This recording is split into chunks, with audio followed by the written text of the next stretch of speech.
Well, folks, I will never ever be trying to grow these types of tomatoes ever again in the garden.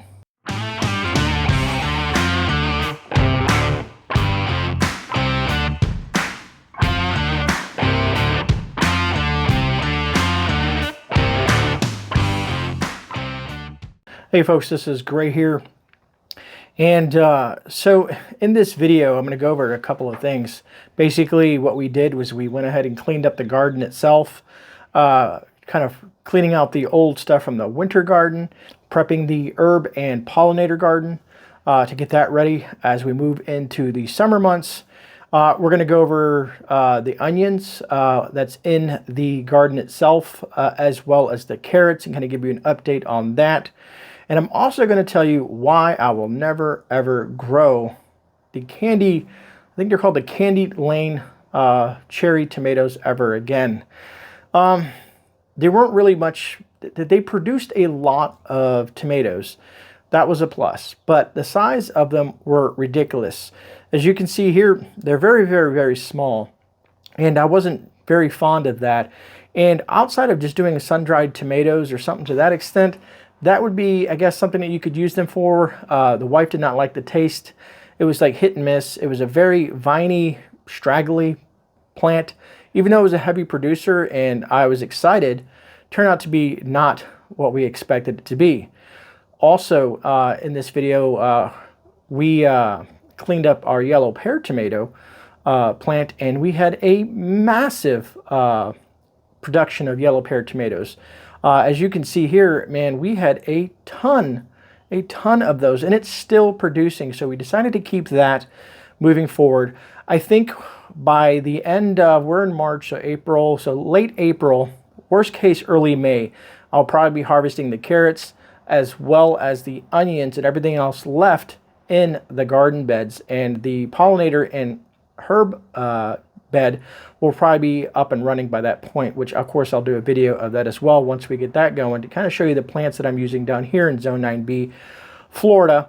And there's also a Zone 9B out there in Cali as well. For you folks out there that have any questions ever at all, please put those down in the comments so that I can help answer those questions, as well as other folks that may have tips or tricks or anything they want to add to the video or the interaction itself with other viewers that are watching this video that like, I guess we'll call it Grey's gardening videos. I like to kind of always see that interaction of us as well as the folks down in the comments section. So I'm pretty sure you guys are getting tired of me talking here in regards to the talking head, and kind of want to see the before and after pictures. So I'm going to give you some like pictures that are pop up on the screen, maybe some footage of us kind of doing some of the things. Also, we harvested much of the broccoli that we let, or the broccolini that we let go to seed, and we're drying that out now. And also we got some, we cut down the rest of the purple lettuce, and we let that go to seed as well, or go to flower, and we're going to be collecting the seeds from that once they dry out completely. We'll go over that down the road as well. But yeah, so let's get to the garden. So a lot of you folks, I'm assuming, are getting ready for your spring gardens. Well, that kind of is over for us down in Florida, or at least for me, from my perspective, in the area that I'm located in. And it's time to kind of finish out our winter garden into the spring and let everything develop, fully develop as where it's going now, and preparing for our summer gardens. Summer gardens are a little bit more complex, but if you guys have watched my channel enough, you notice that I have gone through a lot of different climates here in Florida in regards to either extreme heat in the summer or the cooler months. I call them cooler months because it really doesn't get too cold. We don't really get too many freezes and whatnot during the winter. If you're interested, check out the winter gardens stuff that I grew. And like I said, it looks a lot different than it did. I'll throw some pictures of some before shots before we got this cleaned up. And it's looking a lot different than it did just a few days ago. We've been spending a lot of time in here in the garden itself, as well as the herb garden that's over here. You'll notice some big changes going on over here as well, just because we're kind of prepping the area to try to get ready for all the new pollinator plants as well as the herbs. I mean, we still have some things floating around and some things coming back, and my apologies from the little ankle biters over at the neighbor's house. but they see me and I guess they're entertained by me videoing. But we got some salvia still growing. We still got that cabbage is history. The bugs got to it. This one is still doing really good. We caught that one in time. The wife's trying to save that one. The rosemary is in full bloom. I did a video on how to trim your rosemary up. This thing has just been producing for us since last year, or when we planted it. So it's doing very, very, very well. We cut back our basil, which will come back as well. And we also have an eggplant over there. And that giant eggplant we had last year, we have a small cutting there, but we did move the other eggplant into its own area. But we'll end up filling this with pollinators as well as bunches of herbs and stuff like that. But that will be for a different video. All right, so to continue back over here, this is the yellow pear here that we cleaned up and trimmed. We removed the two candy cane cherry tomatoes. Again, I'll never grow those again. They just took up a lot of space and stuff like that, and just didn't work well for us. I'm going to go over here in a second. Over here in a second, and we'll check out a little close-up look of the yellow pear. I've already showed you how much we've harvested off this just the last couple of days, and we've been harvesting it ever since. It's a heavy producer and a very low acidic tomato for you folks out there that have any issues with acidity and growing specific types of tomatoes. Yellow pears, they taste great. They're heavy producers, and they just always do well. It's one of my wife's favorites plants. So in the live stream the other day, I think JT and some other folks were talking about onions. So as you can see here, I planted these onions a while ago, and they're doing pretty decent. But see, one thing that some folks, with those tomato plants that were across here, they had a lot of shade. Onions love sun. So the ones I got, those back there didn't get as much sun because they were shaded by the tomato plants. And then the ones up here, as you can see, they got plenty of sun. So they're becoming a lot heavier in regards to the size of the bulb that's being produced underneath. Of course, the more bigger and thicker that these tendrils are, or whatever they're called, but you get what I mean, the bigger the bulb's going to be. Some of the other ones down there are not so big. There's a few of them, as you can see, all through the garden. But now that they're getting direct sunlight, as you can see, the sun is on them. It is late in the afternoon. We get more sun now in regards to as we get closer to summer, and those will develop over the next couple months. And then when we do an onion harvest, you'll get to see how well they did. Some not so much, others will be pretty decent bulbs. We also got some of our cabbage also still going. This one's pretty much almost done. This one's behind, but as you can see, the formation of the cabbage head is doing pretty good. And right next to it, we have our carrots, folks. If you guys have watched me when I first started this whole carrot escapade, they're doing extremely well. They're even holding into their lanes per se. I don't know if you could see that. They're still doing pretty good in regards to how they were planted. And you'll start to see when these things get ready, you'll see the carrots starting to kind of pop out down there, down towards the bottom. But we'll go over that as well once these carrots are ready for harvest. But I'm very thoroughly happy so far. If you guys that have been following me and struggling with carrots like we were, it seems like the process that I went through this time is doing pretty good.